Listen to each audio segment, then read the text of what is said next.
Todo comenzó una tarde cualquiera, una de esas que parecen inofensivas, cuando Eric propuso hacer una reunión grupal en Facebook para coordinar nuestro proyecto universitario. Yo, Carlos, junto a Cintia y otros compañeros, aceptamos sin sospechar lo que esa sesión traería.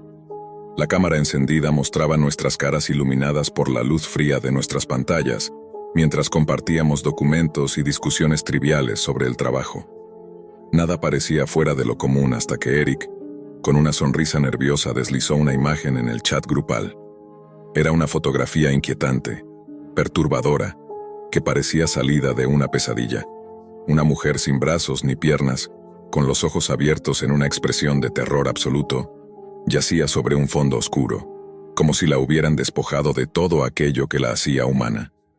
Eric explicó que la había encontrado en un foro de la Dark Web llamado Muñecas Caseras, un lugar que, según él, vendía víctimas mutiladas para propósitos que no quería detallar. Todos nos quedamos en silencio, una mezcla de incredulidad y horror llenando la pantalla. Cintia frunció el ceño, intentando racionalizar la imagen.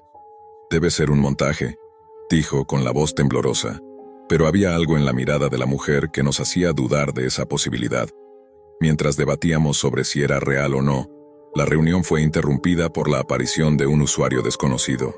Su avatar mostraba una máscara de cerdo grotesca, con los ojos vacíos y una sonrisa retorcida pintada de manera permanente. Antes de que pudiéramos reaccionar, nuestras computadoras comenzaron a fallar. Ventanas emergentes, luces intermitentes y la sensación inmediata de que alguien más estaba dentro de nuestro sistema. Una voz distorsionada emergió de los altavoces, baja pero firme, cargada de malicia. ¿Les gustan las muñecas? El terror se apoderó de nosotros cuando la cámara de Eric, que había estado transmitiendo en silencio, empezó a mostrar algo más que su habitación. Allí, en una habitación oscura, encadenada a una pared, estaba la mujer de la foto.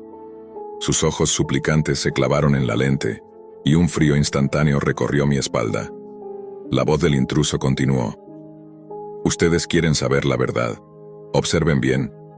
Lo que ocurrió a continuación se grabó en mi memoria como un fragmento de pesadilla imposible de borrar.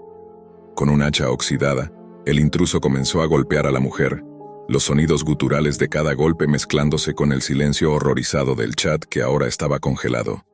Yo hiperventilaba, incapaz de apartar la vista, mientras Cintia gritaba, y Eric intentaba desconectar la computadora sin éxito.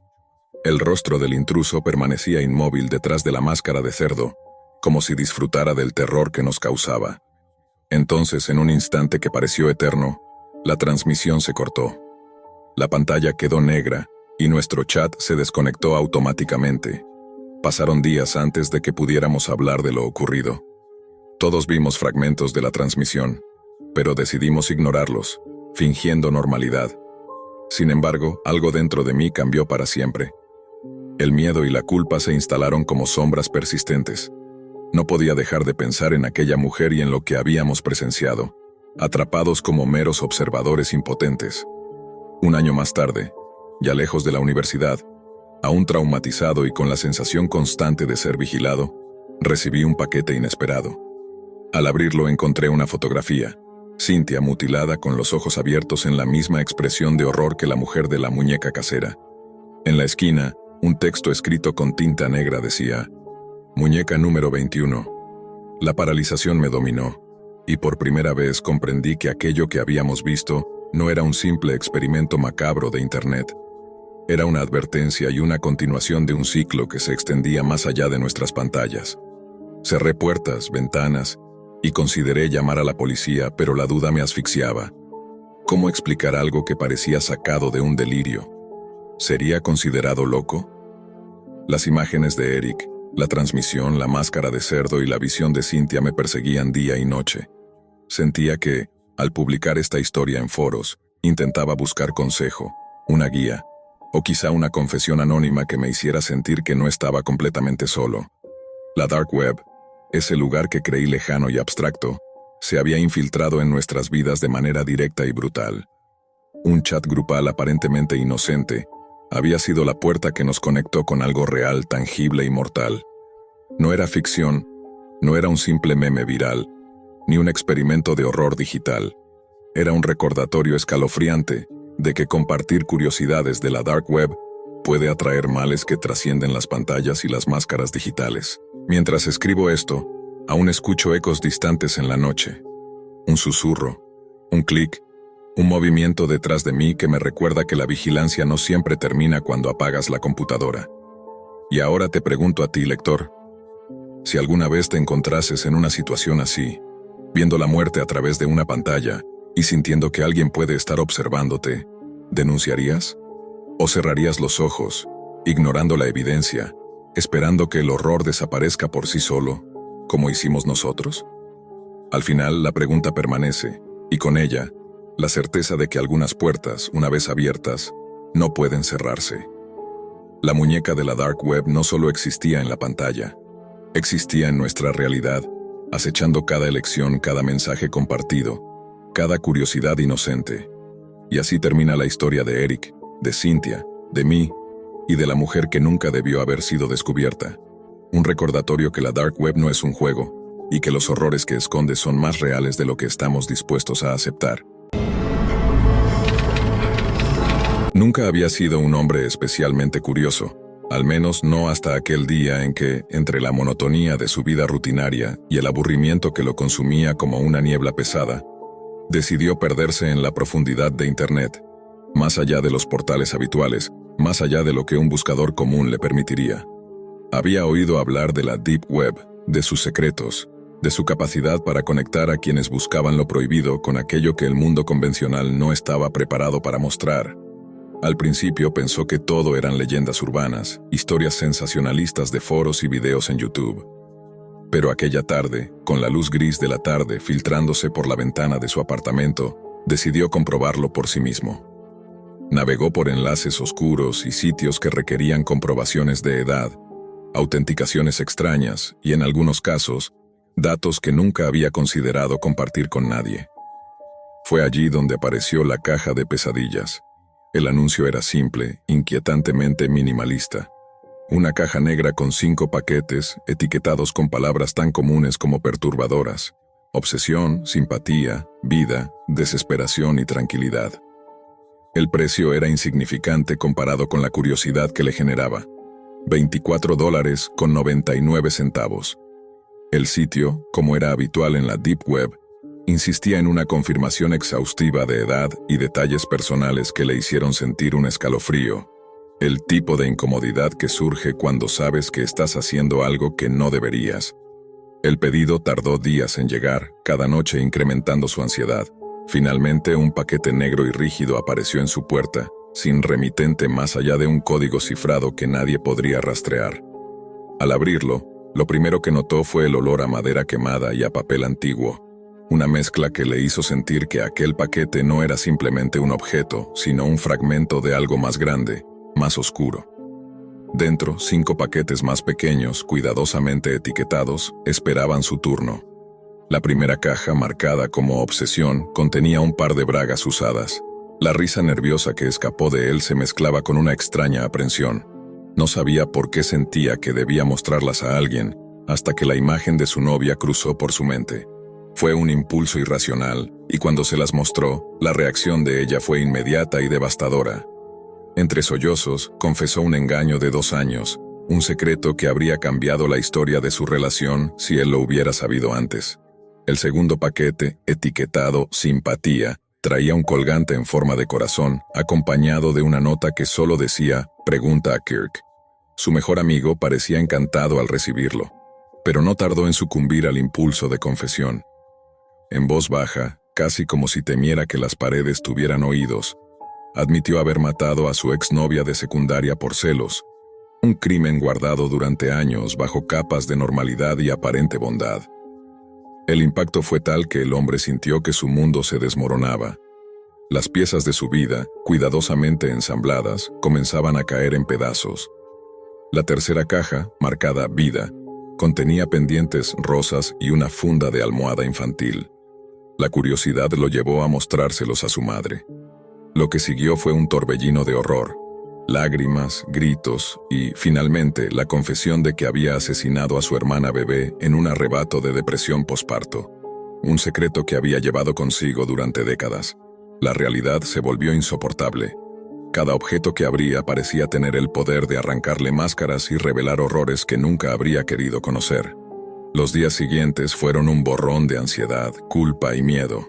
La vida cotidiana se convirtió en un escenario de paranoia. Rompió cosas, golpeó paredes, fue hospitalizado tras un colapso nervioso. Los paquetes restantes, desesperación y tranquilidad, yacían intactos, casi burlándose de él, pero el temor lo mantenía alejado. Sin embargo, la Deep Web tenía otras reglas. Recibía notificaciones constantes de una suscripción automática, más cajas en camino, un flujo interminable de secretos y horrores ocultos esperando ser descubiertos. Cada noche, la idea de abrir la siguiente caja se convertía en un tormento. La ignorancia ya no era una bendición. La información, incluso aquella adquirida sin intención, había comenzado a moldear su percepción de la realidad. Se preguntaba si todos a su alrededor eran monstruos invisibles, si cada sonrisa y cada gesto escondían secretos tan oscuros como los que ya había presenciado. La caja no solo le había enseñado que los objetos aparentemente inofensivos podían desencadenar revelaciones devastadoras, sino que también había convertido su propia vida en un laberinto de miedo y desconfianza. En la Deep Web, cada transacción tiene un precio, y él lo estaba pagando con algo más que dinero. Cada paquete traía consigo un pedazo de verdad que nadie más debía conocer, y cada confesión le recordaba que los secretos pueden tener un poder tan tangible como cualquier objeto físico. La paranoia se mezclaba con la desesperación mientras pensaba en las decisiones que lo llevaron hasta ese punto. Un clic, un pago en línea, un deseo de emoción que lo condujo a un mundo donde los límites de la privacidad y la moralidad se desdibujaban. A medida que los días pasaban, sentía que ya no había retorno. Su percepción de los demás estaba irrevocablemente alterada. La familiaridad se transformaba en sospecha, la confianza en temor. La caja silenciosa y negra permanecía en un rincón de su habitación, testigo de la ruina que había traído, esperando los siguientes movimientos, dictando el ritmo de su caída sin que él pudiera detenerlo. Se volvió imposible ignorar los mensajes de la suscripción automática. Cada notificación era un recordatorio de que la curiosidad tenía consecuencias, que la Deep Web no era solo un espacio de exploración, sino un ecosistema de poderosos desencadenantes emocionales y psicológicos. Cada objeto, cada pequeño paquete, había sido diseñado para mostrarle que los secretos no solo existen, sino que esperan pacientemente ser descubiertos. Y mientras la caja negra permanecía frente a él, comprendió algo más profundo. El miedo no provenía de lo que contenían los paquetes, sino de la verdad que revelaban, una verdad que nadie había preparado para enfrentar. La línea entre la seguridad y la amenaza se había desvanecido, y su vida, que hasta hace poco había sido rutinaria y segura, se había convertido en un territorio de sombras y revelaciones imposibles de ignorar. La Deep Web, con su promesa de anonimato y misterio, le había ofrecido la experiencia más intensa de su existencia, pero también el precio más alto, un despertar brutal a la fragilidad de su mundo, a la oscuridad que yacía en aquellos que más amaba, y a la certeza de que nunca podría volver a vivir con la misma ingenuidad. Los días se hicieron semanas, y la caja negra permanecía en su cuarto como un símbolo silencioso de la pesadilla que había desencadenado. La curiosidad, mezclada con miedo, lo mantenía despierto hasta altas horas de la noche. Cada notificación de la suscripción automática era un pequeño golpe en su mente. Más paquetes, más secretos, más horrores esperando a ser descubiertos. Finalmente, el impulso de abrir desesperación venció la parálisis que lo mantenía alejado. Dentro encontró un pequeño reloj de arena y una carta manuscrita con caligrafía temblorosa que parecía escribir sola. El tiempo no perdona. Lo que ocultas será revelado. Apenas leyó las palabras, una sensación helada recorrió su cuerpo. Instintivamente, supo que esto no era un simple objeto, sino un espejo de sus propias faltas, de los secretos que él mismo había guardado y reprimido. Por un instante, la mente le jugó una trampa. Cada tic-tac del reloj parecía coincidir con recuerdos que había enterrado, errores que había cometido y que ahora se manifestaban a través de aquel paquete. Su respiración se volvió entrecortada y un sudor frío le cubrió la frente. Finalmente decidió enfrentar la última caja. Tranquilidad. Su mano temblorosa retiró la tapa y en su interior encontró un espejo pequeño y oscuro, apenas más grande que la palma de su mano, junto a un mensaje que decía: «Mírate y reconoce lo que has permitido». Al mirar su reflejo no vio solo su rostro abatido y cansado, sino un registro de todo lo que había sucedido desde que recibió la primera caja. Cada traición revelada, cada crimen confesado, cada horror familiar se proyectaba en su propia mirada. La realidad se mezcló con la irrealidad. Se sintió atrapado en un laberinto de su propia vida, rodeado de monstruos invisibles, aquellos que había amado y que ahora eran sombras de secretos inconfesables. La caja negra finalmente parecía sonreírle de manera intangible. No había nada físico más que los objetos, pero el efecto psicológico era devastador. La Deep Web no solo había sido el vehículo de la pesadilla, había sido el catalizador de un colapso irreversible. Los objetos, aparentemente inofensivos, habían arrancado la normalidad de su existencia y lo habían dejado desnudo frente a la verdad de sus seres queridos y, en última instancia, frente a sí mismo. No había vuelta atrás. Intentó destruir los paquetes, tirar la caja al río, incluso quemarla, pero siempre reaparecían intactos, como si la Deep Web protegiera sus secretos, asegurándose de que fueran revelados de manera ineludible. Su paranoia alcanzó límites extremos. Cada sonido, cada sombra, cada silencio parecía conectado a las cajas, como si el mundo entero conspirara para recordarle que había permitido que la curiosidad y la negligencia de sus datos personales lo condenaran a vivir entre secretos y horrores que nunca debería haber conocido. Con el tiempo, abandonó el trabajo, cortó contacto con amigos y dejó de responder llamadas. La Deep Web, la promesa de anonimato y misterio, se había convertido en su cárcel invisible. Vivía rodeado de cajas y notificaciones, con cada objeto como un recordatorio de la fragilidad de la confianza y la devastación que puede traer la información. El miedo no solo estaba en los objetos, sino en la certeza de que cada persona a su alrededor podía albergar secretos tan oscuros como los que él ya conocía. Finalmente, comprendió que tranquilidad no era un regalo, sino una ilusión. La calma que prometía la caja solo existía mientras se mantenía ignorante, y él ya no podía ignorar nada. La vida se había transformado en un escenario de sombras, y cada acción, cada pensamiento, cada relación estaba teñida por la certeza de que los secretos de otros, y los propios, tenían un precio que ningún dinero podía pagar. La caja había comenzado como curiosidad, y terminó siendo un juicio silencioso, un recordatorio de que la Deep Web no solo ofrece lo prohibido, sino que tiene el poder de destruir a quien se atreva a buscarlo. En aquel apartamento, entre paquetes abiertos y objetos que ya no eran simples cosas sino portales a horrores ocultos, el hombre se sentó frente a la caja negra respirando con dificultad. Su vida, su confianza, su paz mental, todo había sido fragmentado por el precio de un clic. La última notificación llegó mientras él miraba fijamente los objetos. El siguiente paquete está en camino. Su mano temblorosa cayó sobre la mesa y comprendió, con un terror absoluto, que la pesadilla no había terminado. La Deep Web había ganado, y él nunca volvería a ser el mismo. Recuerdo aquel día con la nitidez de un fósforo encendido en la oscuridad. Era temprano en los 2000, cuando Internet todavía era un territorio virgen, casi secreto. Mi primo, mayor que yo por varios años y obsesionado con computadoras, me llevó a la sala de su casa con un aire de conspiración, el brillo del monitor reflejando la emoción en sus ojos. «Esto no es como lo que ves en la tele», dijo, mientras sus dedos bailaban sobre el teclado con una precisión que parecía ensayada. Me mostró un enlace oculto, algo que entonces llamábamos Internet real, una puerta a mundos que los buscadores convencionales nunca revelarían. El video que cargó estaba grabado con visión térmica nocturna. En la pantalla, un campo aislado se extendía bajo la negrura, y allí, un hombre avanzaba torpemente, con pasos que no parecían completamente suyos. Detrás, algo lo perseguía con una precisión robótica, cada movimiento medido, cada giro calculado. Al principio lo interpreté como un loco suicida, o un fanático escapando de sí mismo, pero había algo en la cadencia de aquel perseguidor que hacía que mi estómago se contrajera. No era humano. El primo no decía nada mientras yo miraba.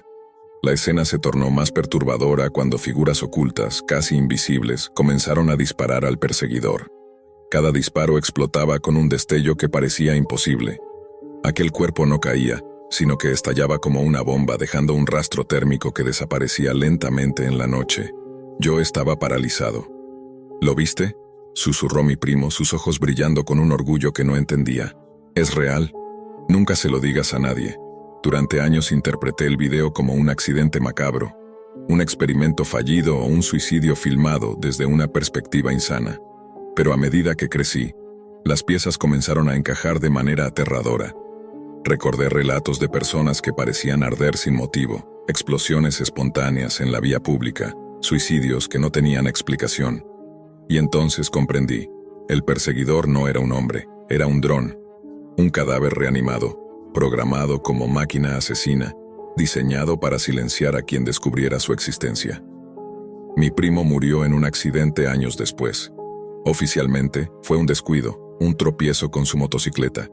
En realidad, estoy convencido de que alguien, o algo, lo eliminó por saber demasiado. Desde entonces, la paranoia me acompañó como una sombra constante. Cada ruido, cada paso que escuchaba detrás de mí, cada silueta que se movía en la periferia de mi visión, me hacía recordar aquella noche, aquel campo y aquel perseguido implacable. Con los años, he aprendido a rastrear la Deep Web como un cazador experimentado. Los drones no son fáciles de detectar. Se mezclan entre nosotros, adoptando la forma de familiares, amigos o vecinos. Son inteligentes, evolucionan, y sus explosiones son mecanismos de seguridad programados. Destruyen evidencia, eliminan testigos y aseguran que el secreto permanezca oculto. La tecnología detrás de ellos es antigua.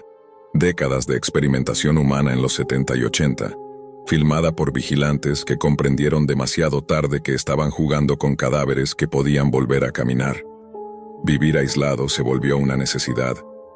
Evito lugares públicos, mantengo mi casa en penumbra y las ventanas siempre cerradas. Las noticias ya no tienen sentido. En la televisión, los drones están disfrazados de humanos y nadie sospecha de ellos. He aprendido a reconocer patrones sutiles, un parpadeo inusual, un paso sincronizado demasiado perfecto, una manera de mover las manos que no pertenece a un humano orgánico.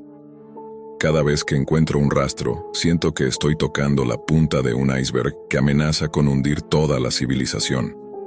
A pesar de todo, todavía busco esperanza. Hay rumores de otros humanos que sobrevivieron, que no han sido reemplazados.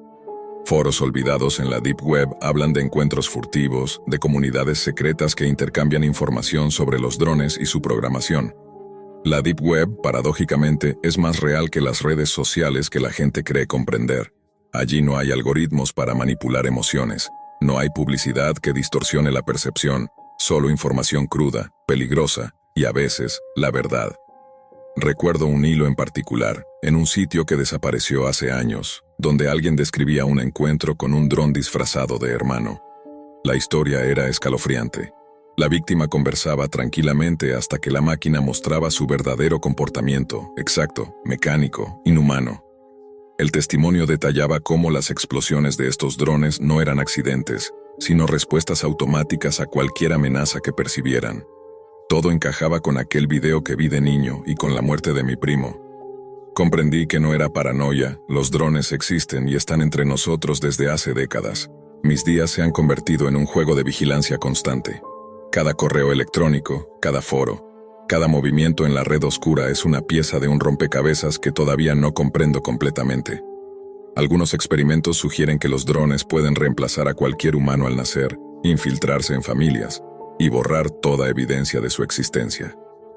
Lo que comenzó como una curiosidad infantil, un vistazo a un video perturbador en la casa de mi primo, se transformó en una obsesión. Descubrir cómo detenerlos, o al menos, cómo sobrevivir sin ser detectado. He visto registros antiguos de vigilantes humanos en los 70 y 80 que filmaron los primeros drones. Sus notas eran incoherentes, llenas de miedo, pero revelaban patrones. Los drones siempre buscan a quienes saben demasiado. La tecnología que los controla ha evolucionado, pero el principio sigue siendo el mismo. explosión para eliminar evidencia, infiltración para asegurar que nadie los identifique. Cada año que pasa, me doy cuenta de que el mundo que conocíamos está lleno de duplicados invisibles, y que la Deep Web es el único lugar donde todavía podemos encontrar rastros de la humanidad real. Ahora, mientras escribo estas líneas, miro por la ventana. Nada se mueve, pero sé que la vigilancia es constante. Los drones no descansan, y cada sombra podría ser uno de ellos. Sin embargo, la esperanza persiste. Todavía hay señales, códigos y registros en la Deep Web que me recuerdan que no estoy completamente solo. Cada mensaje descifrado, cada hilo activo, es una promesa de que los humanos orgánicos pueden resistir, al menos por ahora. El mundo ha cambiado más allá de lo que imaginamos, y la mayoría sigue viviendo engañada, atrapada en las redes sociales y la ilusión de la normalidad. Solo los que buscan en la Deep Web conocen la verdad, que los drones caminan entre nosotros implacables, silenciosos, y que cualquier curiosidad inocente puede ser su perdición. El conocimiento es peligroso, pero también es nuestra arma más poderosa.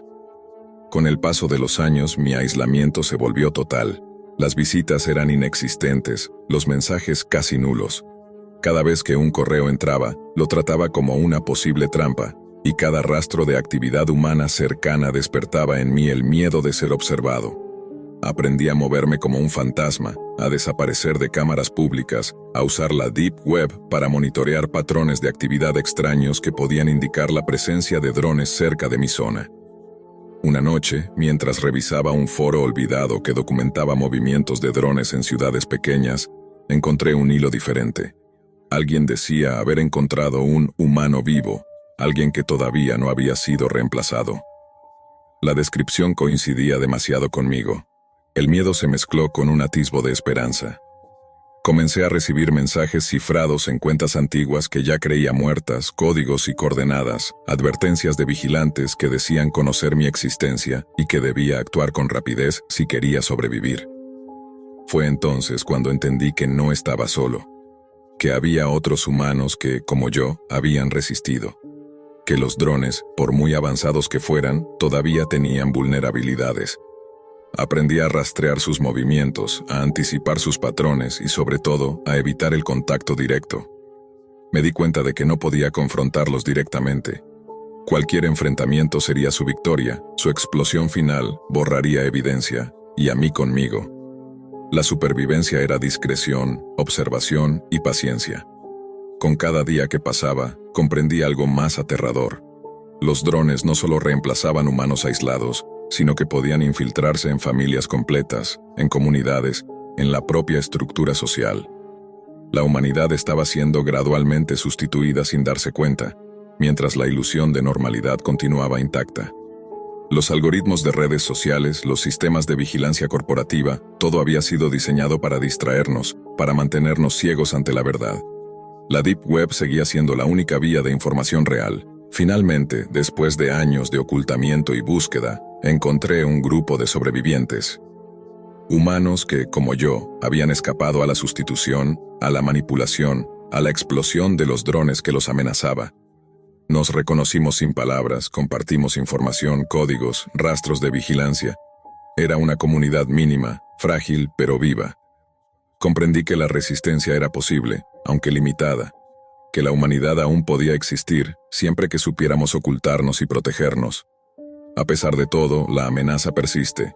Los drones siguen entre nosotros, disfrazados de familiares, de vecinos, de amigos. Cada explosión, cada muerte extraña, cada desaparición inexplicable lleva la marca de su existencia. Y sin embargo, la Deep Web nos da pistas, evidencia de que no estamos completamente perdidos. Que mientras haya memoria, mientras haya vigilancia y humanidad real, aún hay esperanza. Hoy sigo aislado, pero no completamente solo. Mis días son largos, silenciosos y vigilados, pero mi mente está despierta. Cada mensaje descifrado, cada hilo activo, cada coordenada encontrada en la Deep Web es un recordatorio. La humanidad puede sobrevivir, pero solo si entendemos la verdad y actuamos con cautela. Los drones pueden ser imparables, inteligentes, casi perfectos en su infiltración, pero todavía dependen del secreto. Y mientras haya alguien que recuerde, alguien que busque, el secreto no estará completamente a salvo. En la quietud de la noche, miro por la ventana y veo sombras que no deberían estar allí.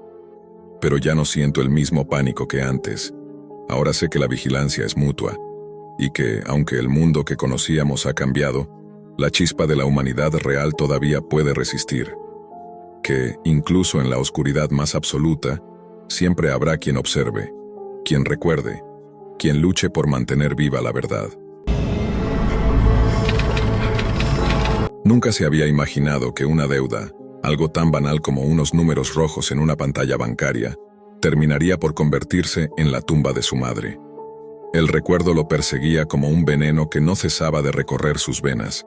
Aquella transmisión en la que, incapaz de intervenir, vio a su madre llorar, amordazada, mientras los hombres enmascarados reían y mostraban cada segundo de su sufrimiento a miles de ojos anónimos escondidos en la profundidad de la red. No fue un video hallado en un rincón olvidado de Internet. Number era en directo.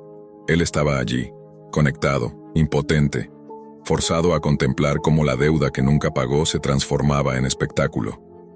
Ese día algo se quebró. Abandonó la escuela, los pocos amigos que aún le hablaban dejaron de buscarlo, y su padre, incapaz de enfrentarse al duelo, se volvió un fantasma alcohólico que apenas recordaba su propio nombre. Él, en cambio, encontró un propósito: rastrear al hombre de la máscara de esquí, aquel con los ojos azules enrojecidos que le devolvieron la mirada a través de la cámara, como si supiera exactamente quién lo estaba viendo al otro lado. La entrada a la Deep Web no fue inmediata ni gloriosa. Descargó Tor con las manos temblorosas, repasó tutoriales en foros llenos de usuarios con nombres imposibles de recordar, y cometió errores.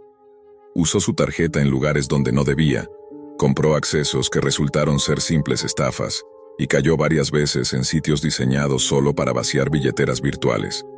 El dinero que le quedaba provenía de la herencia de su madre. Irónico, pensaba, usar sus últimos ahorros no para sobrevivir, sino para hundirse aún más en la ciénaga digital que la había consumido. Pronto comprendió que las reputaciones en los mercados negros eran igual de falsas que los productos. Aprendió que cada clic podía ser una trampa y que cada mensaje respondido podía ser un anzuelo de las autoridades o de depredadores disfrazados de aliados. Comenzó a crear una red propia, sobornos pequeños a intermediarios, transferencias de criptomonedas a billeteras que cambiaba cada pocas horas, conversaciones privadas en foros cifrados donde cada error podía costarle su anonimato.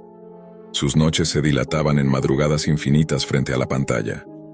La luz azul devoraba su piel, su mirada se hundía en ojeras, y la paranoia le impedía siquiera cerrar los ojos más de 10 minutos. Cada sonido en la casa lo hacía saltar, cada notificación era una puñalada en el pecho, pero también estaba cada vez más cerca, los rumores de un mercader de la carne que operaba en Europa del Este, la mención de un sótano con paredes de ladrillo húmedo y un olor inconfundible a óxido y sudor. Al cabo de meses, logró dar con un hilo concreto. Un intermediario al que sobornó con varios miles de dólares en criptomonedas le envió direcciones físicas, nombres falsos, y hasta una clave de acceso para un canal cerrado de transmisiones en vivo. La primera vez que entró, sintió las mismas náuseas que cuando presenció la muerte de su madre. Decenas de usuarios conectados en tiempo real, apostando sumas absurdas por los destinos de víctimas anónimas.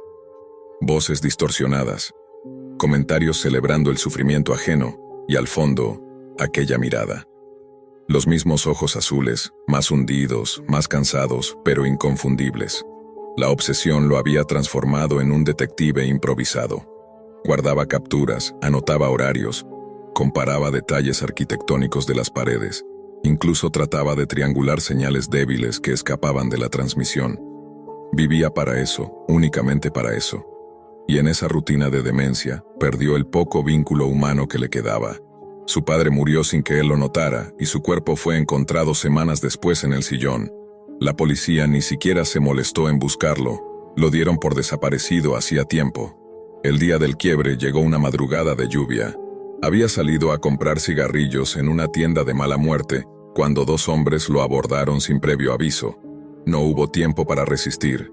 Lo drogaron, lo arrastraron a una camioneta, y despertó horas después en una habitación demasiado familiar. El sótano, el mismo donde murió su madre. El mismo olor metálico, la humedad pegajosa en las paredes, y la luz amarillenta que colgaba del techo como un testigo cruel. Lo ataron a una silla, esposas en muñecas y tobillos, cables en la piel que enviaban corrientes eléctricas cada pocos minutos. Y frente a él la cámara. Una lente negra que lo observaba, lista para transmitir. Se escuchaba el murmullo de cientos de espectadores conectados, comentarios en varios idiomas, apuestas que subían de precio como en una subasta macabra. Entonces apareció él. El torturador. El hombre de los ojos azules inyectados en sangre, la máscara de esquí cubriéndole la mitad del rostro. Su voz era grave, casi ronca, y cada palabra sonaba como un eco. No hubo discurso grandilocuente, solo una mirada sostenida. Una especie de reconocimiento tácito. Tú y yo ya nos hemos visto antes. Pero lo que ellos no sabían era que él venía preparado. En uno de sus sobornos previos, había logrado conseguir una llave de esposas estándar, escondida en el dobladillo de su pantalón. Era un riesgo haberla llevado siempre consigo, pero en ese instante se convirtió en su salvación. Con movimientos lentos, disimulados, aprovechando los momentos en que el torturador se dirigía a la cámara, comenzó a manipular la cerradura de metal. Cada clic le parecía un estruendo. Cada segundo, una eternidad. La transmisión había comenzado. Los espectadores pedían sangre. Las apuestas se disparaban. El torturador tomó un cuchillo, lo acarició contra la luz y se acercó con esa calma ritual que tanto excitaba a su audiencia. Él, en cambio, sintió la presión de la cerradura ceder. Un chasquido suave, casi imperceptible, le devolvió el aire, y en ese instante, todo cambió. La cerradura cedió. El frío del metal dejó su piel marcada, pero la adrenalina fue suficiente para ignorar cualquier dolor. En un movimiento rápido, casi animal, se abalanzó sobre el torturador antes de que éste alcanzara a reaccionar. El cuchillo resbaló de su mano y cayó al suelo con un sonido seco que se mezcló con el murmullo de la transmisión. La cámara, siempre encendida, captó el momento exacto. La víctima que ya no era víctima, sujetando al verdugo por la garganta. Los espectadores comenzaron a llenar el chat con signos de interrogación, insultos, pedidos desesperados de sangre. El guión del espectáculo había cambiado de golpe y el público estaba hambriento de un nuevo desenlace. El torturador forcejeó, sus ojos azules más inyectados que nunca, su máscara húmeda de sudor. Intentó hablar, pero la presión en su cuello lo sofocaba. Un rugido ahogado fue lo único que pudo emitir antes de recibir el primer golpe en la cara, que lo tiró contra la pared de ladrillos. El protagonista lo levantó de nuevo, como si el cansancio de días sin dormir se hubiera convertido en combustible. Cada puñetazo era un recuerdo de su madre. Cada patada era la deuda que jamás pudo saldar. Cada respiración agitada era la transformación irreversible que lo consumía. Y entonces, con una calma sorprendente, tomó el cuchillo del suelo. Lo sostuvo frente a la cámara, girándolo lentamente para que todos los conectados pudieran ver cómo brillaba bajo la luz amarillenta. El chat enloqueció. Pedidos, apuestas, súplicas. Algunos rogaban clemencia para el torturador, otros exigían que la sangre no se detuviera. El protagonista, sin embargo, sonrió. Una sonrisa extraña, quebrada, que ya no pertenecía al joven atormentado por la culpa, sino a alguien nuevo. Sujetó al torturador por el cabello, lo arrastró frente al lente y habló con voz firme, grave, casi solemne. Ustedes me hicieron espectador de la muerte de mi madre, me enseñaron a no tener miedo. Y ahora, voy a enseñarles que el miedo no impide el heroísmo. Nunca subestimen a quien no tiene nada que perder. Y con esa frase inició su propia transmisión, pero no como víctima. Se convirtió en anfitrión. La cámara captó cada gesto mientras lo ataba, esta vez con la firmeza de quien conoce cada rincón de esa sala. El verdugo se convirtió en presa, y los espectadores, lejos de abandonar la sala, permanecieron conectados. El morbo era más fuerte que la moral. Abrió un chat paralelo donde comenzó a aceptar apuestas. No por su dolor, sino por el del hombre que alguna vez se creyó intocable. Una ironía perfecta.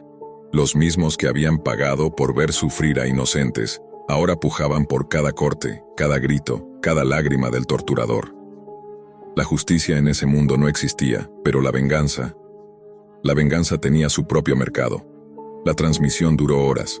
No hubo espectáculo improvisado, fue meticuloso, calculado, diseñado para que cada gesto quedara marcado en la memoria digital de quienes lo presenciaban.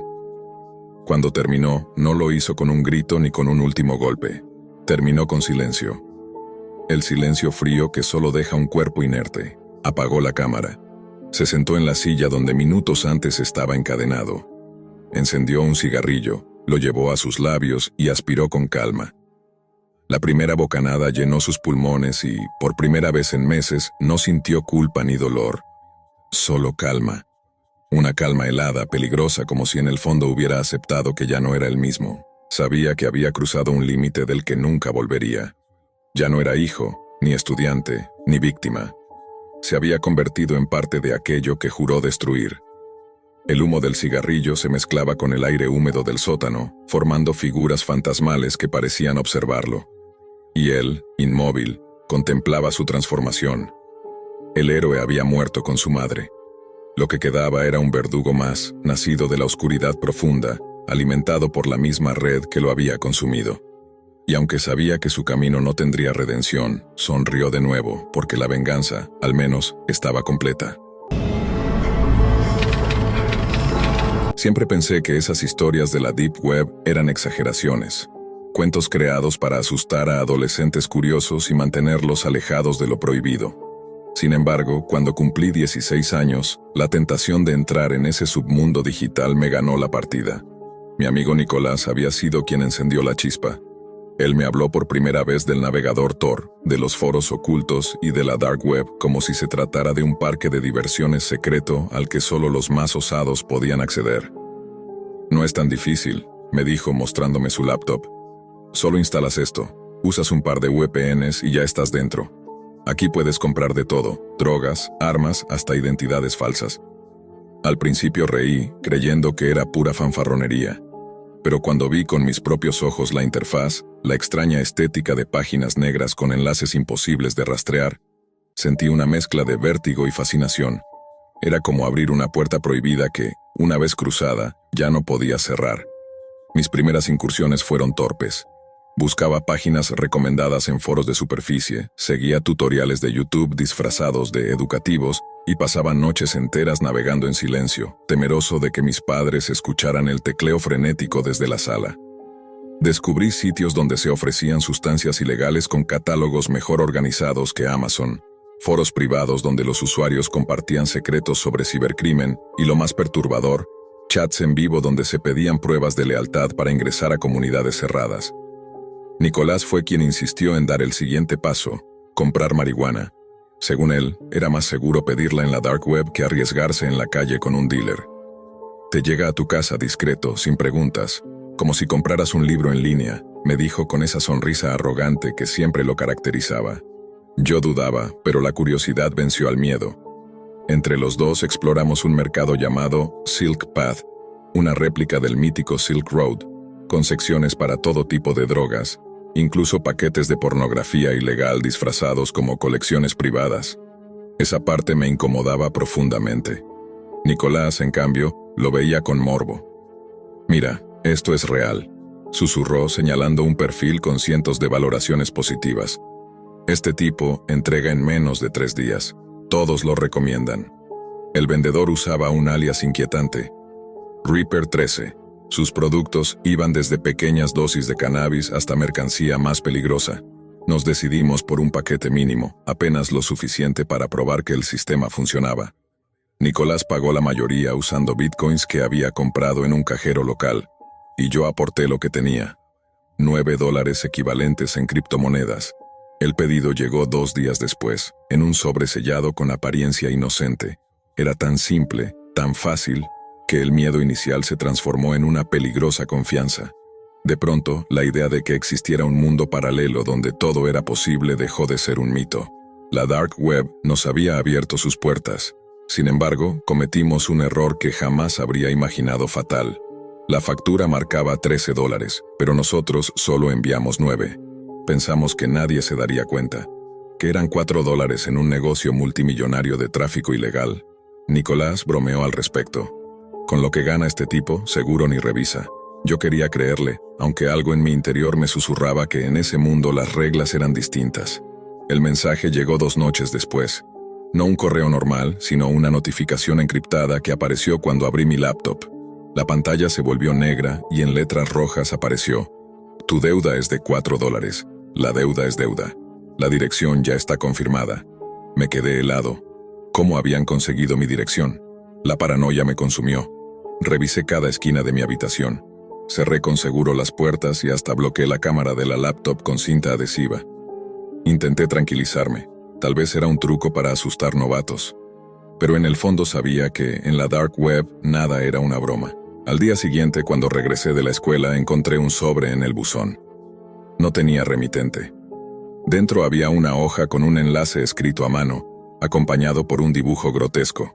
Un ojo abierto con lágrimas de sangre. El enlace llevaba a una transmisión en vivo. Encendí la computadora con las manos temblorosas. Usé Tor para acceder al sitio, y lo que apareció en la pantalla me dejó sin aire. Una habitación oscura, iluminada apenas por una lámpara colgante, y en el centro una mujer atada a una silla. Su rostro estaba golpeado, sus manos amarradas con alambre. Alrededor del video, un chat se actualizaba en tiempo real. Los usuarios pujaban cantidades obscenas de dinero, cada uno ofreciendo más que el anterior. El título de la transmisión era brutalmente explícito: subasta, mutilación en vivo. Paga por decidir su destino. Sentí un nudo en el estómago. No podía apartar la vista, aunque todo mi cuerpo me suplicaba cerrar la laptop y huir. Alguien en el chat escribió: el de la deuda, estás aquí, bienvenido era para mí. No cabía duda. Me habían arrastrado a ese lugar como castigo. En el panel lateral apareció un botón que decía pujar. Sin pensar, usé lo que quedaba de mi cuenta bancaria, apenas unos cientos de dólares. El contador subió, pero otros usuarios ofrecían mucho más, con una frialdad inhumana. Cada vez que perdía la puja, veía cómo se preparaba una herramienta distinta. Un cuchillo, unas tijeras oxidadas, un soplete. La desesperación me llevó a vincular las cuentas de mis padres. Robé sus ahorros, convencido de que si ganaba una de esas rondas podría detener la tortura. Pero cada oferta era superada en segundos por desconocidos que parecían disfrutar del sufrimiento ajeno. El chat se llenaba de risas, de apuestas, de comentarios sádicos. Yo tecleaba como un poseso, suplicando que la soltaran, gritando en la pantalla como si alguien pudiera escucharme. No había salida. La deuda no se trataba de dinero. Era un recordatorio cruel de que en la dark web nada queda impune. Mis dedos temblaban tanto que apenas podía seguir escribiendo las cantidades en el campo de puja. Una y otra vez mi oferta era rechazada, superada por usuarios que parecían competir no solo por dinero, sino por demostrar quién era el más cruel. El contador de mi cuenta bancaria descendía hasta quedar en ceros. El sistema me notificó que ya no tenía fondos y que cualquier intento adicional sería inválido. No, por favor. Balbuceé frente a la pantalla. El chat estalló en carcajadas. Usuario, Dan Severo. El deudor se quedó seco. Ahora verá lo que pasa, Reaper 13. La lección está pagada. La cámara hizo un paneo lento hacia la mujer. Su respiración era agitada, sus ojos hinchados, y de pronto, cuando el verdugo le levantó la cabeza por el cabello, lo reconocí. Mi sangre se heló. Era mi madre. Sentí que el suelo desaparecía bajo mis pies. Quise negar lo que veía, convencerme de que era un montaje, un truco, pero no había forma de confundir esas facciones. Cada cicatriz, cada arruga, cada detalle coincidía con ella. El verdugo se colocó frente a la cámara y con una voz distorsionada anunció: así se pagan las deudas. Yo grité, rogué, supliqué, pero nadie escuchaba. Para ellos yo ya había perdido. La última puja fue sellada, y la orden final fue ejecutada con una violencia que no me atrevo a describir. Todo quedó grabado en esa transmisión en vivo, y yo fui testigo impotente de cada segundo. La pantalla no se apagó de inmediato, el chat se llenó de mensajes crueles. Usuario Anon, ahora lo entiendes. Reaper 13. Tu deuda estaba con nosotros, pero ella pagó el precio. Después, solo quedó el vacío. La transmisión se cortó y mi reflejo apareció en la pantalla negra. Un adolescente llorando, roto, con las manos manchadas de sudor y lágrimas. Corrí al cuarto de mi madre. La cama estaba vacía. Su bolso y sus llaves no estaban. Ni un rastro. El silencio de la casa se volvió insoportable. Nunca regresó. Nadie creyó mi historia. La policía la catalogó como desaparición voluntaria, y yo quedé atrapado en un secreto imposible de contar. Las semanas siguientes fueron un descenso al infierno. No podía dormir. Cada vez que cerraba los ojos, revivía la escena.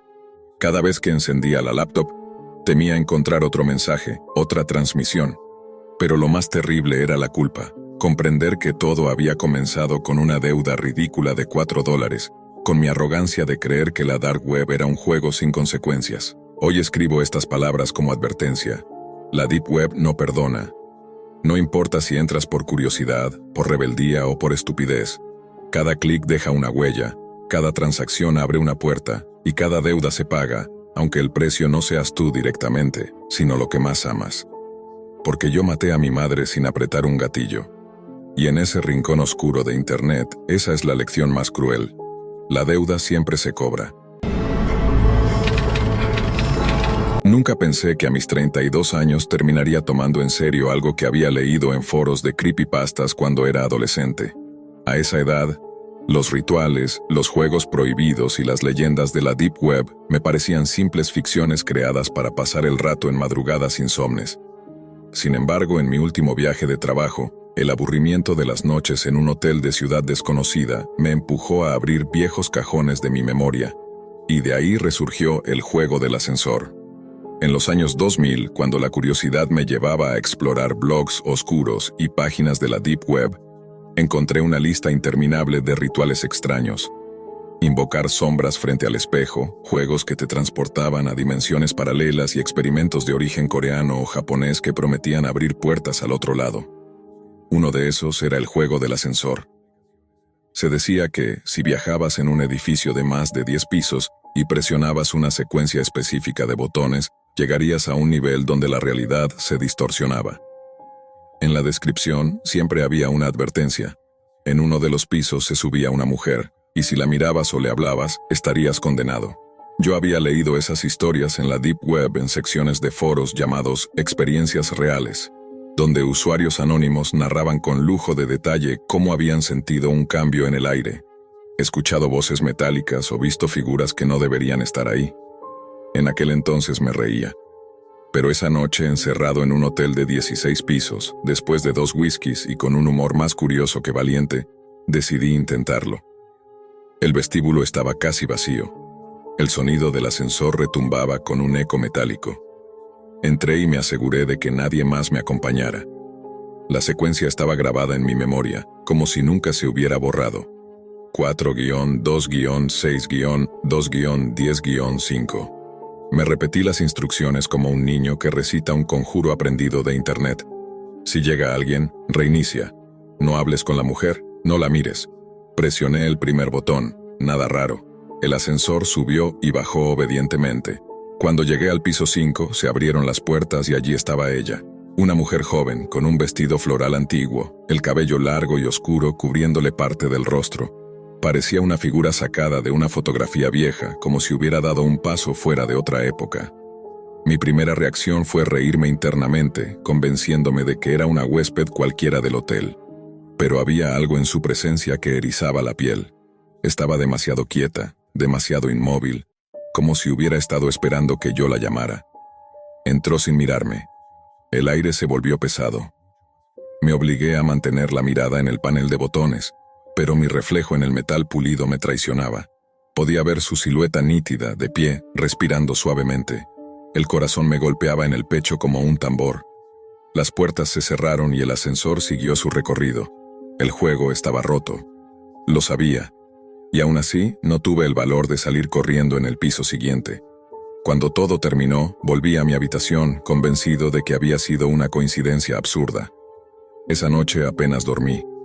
Al apagar la luz, cada sombra del cuarto parecía moverse. En la penumbra juraría haber visto un mechón de cabello oscuro deslizándose por el borde de la cama, como si alguien se arrastrara debajo. De regreso a mi casa rural, días después, pensé que el malestar desaparecería. Pero fue al contrario. El silencio de la noche en el campo solo amplificaba mi paranoia. Las maderas crujían como si alguien caminara por el pasillo. El viento golpeaba las ventanas con un ritmo casi humano. Y en las horas muertas, justo antes de dormir, escuchaba respiraciones debajo de mi cama. Me repetía que eran recuerdos alimentados por la sugestión, el precio de haber revivido los juegos de la Deep Web en la adultez. Pero una madrugada, cuando la luna entraba a medias por la ventana, me atreví a mirar bajo la cama. Lo que vi me quitó el aliento. Un rostro pálido, enmarcado por un cabello negro y húmedo, me observaba con ojos tan vacíos que parecían no pertenecer a un ser humano. La mujer del vestido floral estaba allí, agazapada como un depredador esperando el momento exacto para salir. No recuerdo cómo terminé afuera corriendo descalzo por el jardín hasta llegar a la carretera. Grité hasta que un vecino me prestó su teléfono para llamar a la policía. Revisaron la casa de arriba a abajo, pero no hallaron nada. Ni rastros de intrusos, ni puertas forzadas, ni huellas. Yo solo podía repetir una y otra vez que alguien estaba allí, que la había visto, que había respirado conmigo en la oscuridad. Mis padres, a quienes no visitaba desde hacía meses, me recibieron con incredulidad. Les conté entre tartamudeos lo ocurrido, omitiendo la parte del juego del ascensor. ¿Cómo explicar que lo que me estaba ocurriendo podía haber comenzado con un simple ritual encontrado en la Deep Web? Ellos achacaron todo al estrés y me recomendaron descansar, quizá ver a un psicólogo. Pero el miedo no se disipó. Cada noche, al cerrar los ojos, siento que ella sigue allí. La escucho detrás de las paredes, debajo del suelo, respirando a través de las rendijas.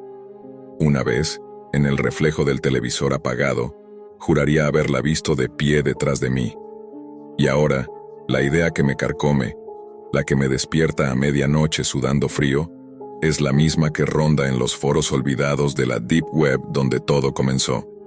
Si el ritual salió mal, la única forma de corregirlo. Si el ritual salió mal, la única forma de corregirlo era repetirlo. Esa idea me perseguía cada día como un veneno en la mente. Al principio intenté ignorarla, pero las señales eran demasiado claras. Dejé de dormir. El insomnio se volvió insoportable. En mi propia casa rural, donde antes encontraba paz, ya no había silencio, sino susurros. La primera noche pensé que era el viento, la segunda, que eran ratones en las paredes. Pero cuando escuché mi nombre susurrado con una voz femenina, supe que estaba condenado. En mis horas más desesperadas, volví a abrir el portátil. Navegué por la Deep Web, buscando aquellos foros antiguos donde alguna vez había leído sobre el juego. No quedaba mucho. Hilos muertos, usuarios eliminados, enlaces caídos. Pero entre el polvo digital encontré algo nuevo, un sitio oculto llamado Ascensor Sin Fin. El diseño era simple, como de los 90, letras verdes sobre fondo negro. Los mensajes eran cortos, todos iguales. No hables con la mujer. Si la ves en casa ya es tarde. Solo repite el juego. La comunidad estaba plagada de relatos de gente que aseguraba estar viviendo lo mismo que yo. Presencias nocturnas, respiraciones bajo la cama, cabellos en el suelo, reflejos deformados en los espejos. Muchos decían haber intentado repetir el ritual. Pocos habían vuelto a escribir después. El miedo se convirtió en una obsesión. Una noche, incapaz de soportar más, conduje hasta la ciudad más cercana. Encontré un hotel alto, de 12 pisos, casi vacío a esas horas. Pedí una habitación y subí directo al ascensor. Tenía el corazón en la garganta, las manos empapadas de sudor.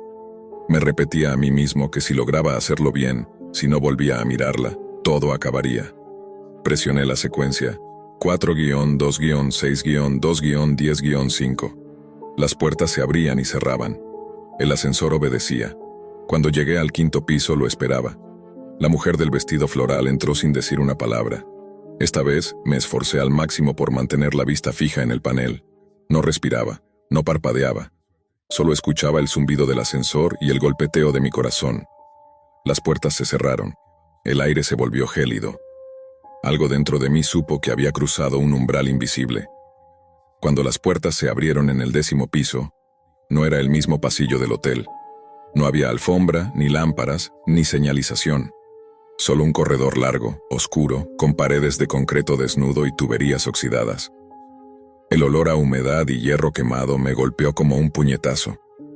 Sentí que debía salir, que ese era el destino final del juego. Pero detrás de mí, la mujer respiraba, más cerca que nunca. El instinto me gritaba que no girara, que no la mirara. Aún así, escuché sus pasos arrastrándose hacia mí. Di un paso fuera del ascensor. El piso retumbó como si estuviera hueco. El pasillo parecía interminable, un túnel que se perdía en la oscuridad. El ascensor se cerró detrás de mí con un golpe metálico, y comprendí que estaba atrapado. Corrí. No sé cuánto tiempo estuve corriendo. El túnel parecía repetirse, las mismas paredes, las mismas manchas de óxido, el mismo eco de mis pisadas. Y siempre, detrás de mí, la respiración de ella, cada vez más fuerte, cada vez más cerca. Cuando por fin me atreví a mirar hacia atrás, lo vi. No era una mujer humana. Sus brazos eran demasiado largos, sus piernas se doblaban en ángulos imposibles, su rostro, aunque todavía cubierto de cabello, se estiraba como una máscara húmeda. Y sin embargo, en medio de esa deformidad, el vestido floral seguía colgando, como una broma cruel, recordándome que yo había sido quien la invitó. No sé cómo regresé. No recuerdo haber salido del hotel, ni haber bajado por las escaleras. Solo desperté en mi cama, en mi casa rural, con el corazón acelerado. Por un instante pensé que todo había sido un sueño, hasta que vi en mis zapatos restos de óxido y polvo gris idénticos al del corredor que había recorrido. Esa noche, al apagar la luz, la escuché otra vez debajo de la cama. Ya no respiraba. Reía. Comprendí que no había escapatoria, que el juego no se trataba de entrar y salir, sino de quedar atrapado en un ciclo. Cada vez que intentara corregirlo, solo profundizaría más en su dimensión. La mujer del vestido floral ya no era una extraña. Era mi sombra, mi condena, el precio por haber abierto una puerta que jamás debí tocar. La última entrada que dejé en aquel foro de la Deep Web fue breve, casi desesperada. No jueguen, nunca presionen la secuencia, si la ven ya es demasiado tarde. Después de eso, cerré el portátil y lo enterré en el jardín, convencido de que cortar los lazos digitales me salvaría. Pero cada madrugada, justo cuando el reloj marca las 3:33, escucho el sonido de un ascensor llegando a mi piso. Un timbre metálico que no pertenece a ninguna máquina de mi casa. Y sé que, en algún lugar entre dimensiones, ella sigue esperando a que yo vuelva a mirar.